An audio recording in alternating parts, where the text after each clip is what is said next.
So we're discussing about the karma. We defined it on one dimension yesterday, and that is on the dimension of result of the karma. And there were three types. We defined it. One was immediate result basis, second one is accumulated result basis, and third one is destiny result basis.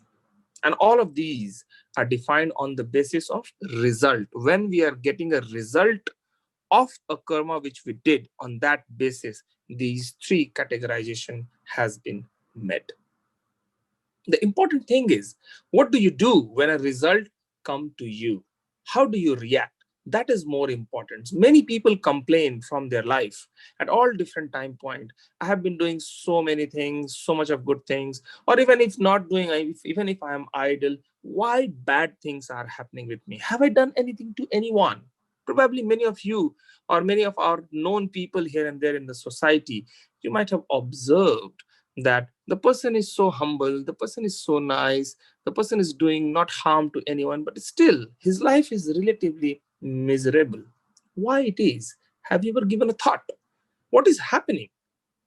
So when we see such kind of activities, such kind of situations, such kind of people around us, including ourselves, the problem is we are trying to analyze, we are trying to come to a conclusion just seeing a very small time period.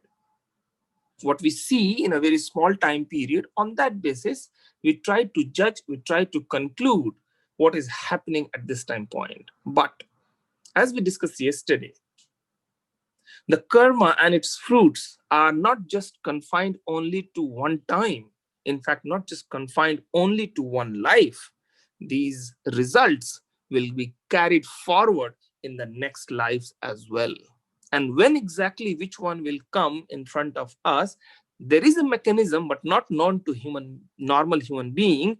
To know all these things, one need to reach to a very different level of spirituality. It's not an impossible thing. It can be known.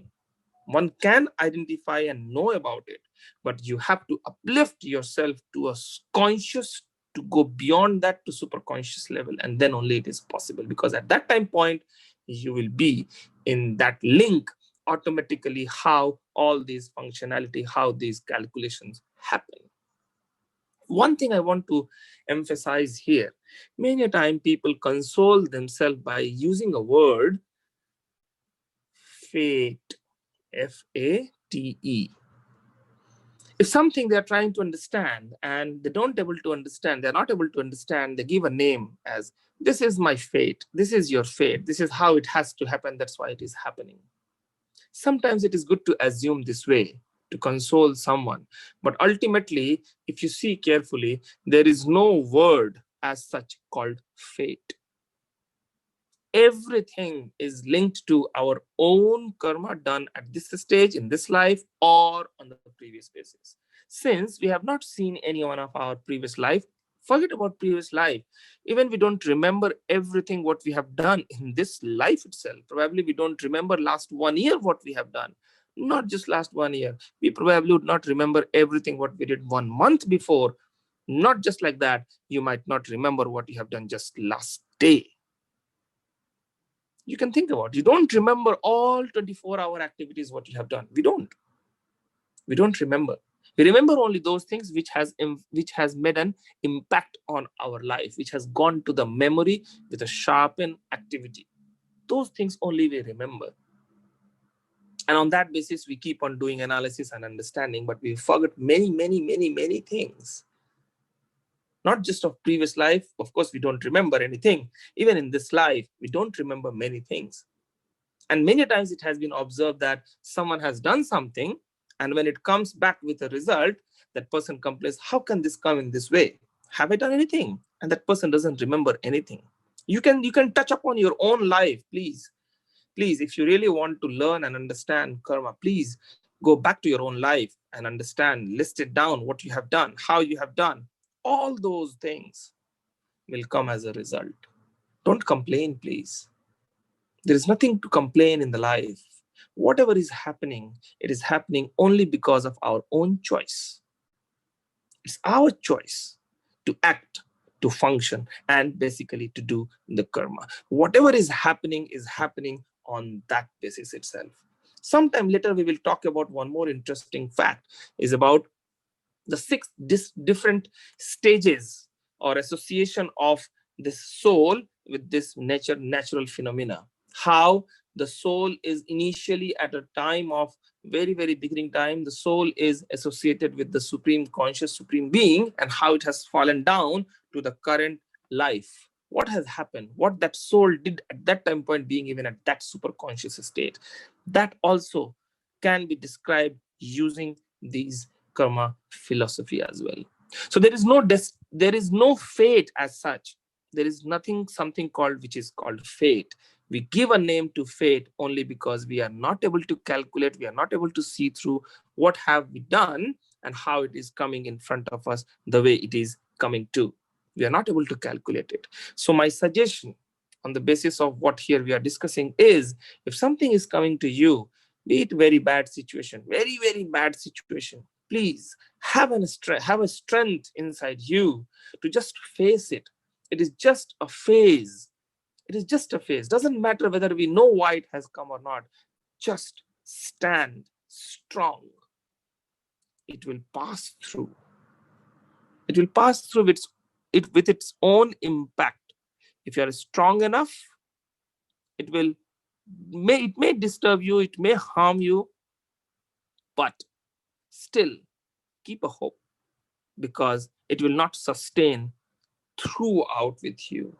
The life is with change. It will always change one after another. And remember one more thing, if a bad situation has come, it is certainty that the good situation is going to come. Just quickly, I would iterate one more thing here. Some people say that in this whole world, there are some people who are very in a good situation. They don't have any worry. And they're so rich, they have all those comfort, the luxurious life they have. And on the other side, there are some people who don't have even proper food to eat for a single time in a day. And how it is possible that if there is one bad situation is in front of one person, then good situation will come after this? When it will come? How we will describe here a person who is so rich and he's having all the comfort, and whereas on the other side, the person who has nothing to eat even in a single day. There is a problem here in this understanding. The problem is the problem of relativity. What we're doing here is I comparing someone else at a higher level and someone else at a lower level. So if I am trying to see someone at a very high level who is very big, who is so many things, and myself itself, I am observing someone who doesn't have anything to eat in a single day, the comparison is not correct, because the comparison basis is myself, who has a normal life probably. If really we have to compare, go to that person who is having luxurious life you believe to have, make yourself in that situation, make with hypothetically itself, or pick up two people and then compare. Once you go to that place, then you will realize that probably that person you see as a you, that this person has such a luxurious life, but probably he's every day having a sleeping pills to sleep. He doesn't have proper sleep. He's having so much of a stress in his life. His family is so much in a stress. Although from outside you see that this person is so good. His whole situation, everything is so good with it. Because we want to have all those things, but we don't. And we see from outside that this person has so many things. If you don't believe this, go and in YouTube and check out for some of those people who we believe that great people they are, what they said when they left their body just before that. Find it out. They will tell you that what different kind of life they had. It's not just luxurious life what they have led for. There are many things which they did not have, and they were craving for it. I should have this, but they could not. On the other side, if you go to a beggar, which we believe that this person doesn't have anything, put your leg into the shoes of that beggar and check it out. What is his feeling? Is he all 24 hours?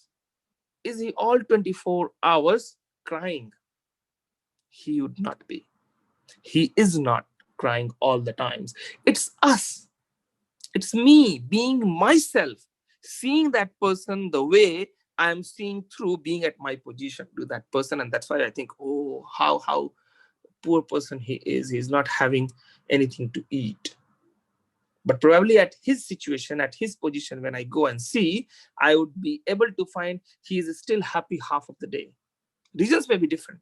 But I'm saying here, the comparison which we used to do being ourselves, someone at high level, someone at low level, and then we are comparing these two people and trying to see who has what on the philosophy of karma, saying someone is doing good, then something good is happening, someone is doing bad, something bad is happening. Here, this comparison doesn't work because our basis of comparison is not correct. We will talk more about karma and other dimensions of karma also to understand. But today, thank you very much for listening.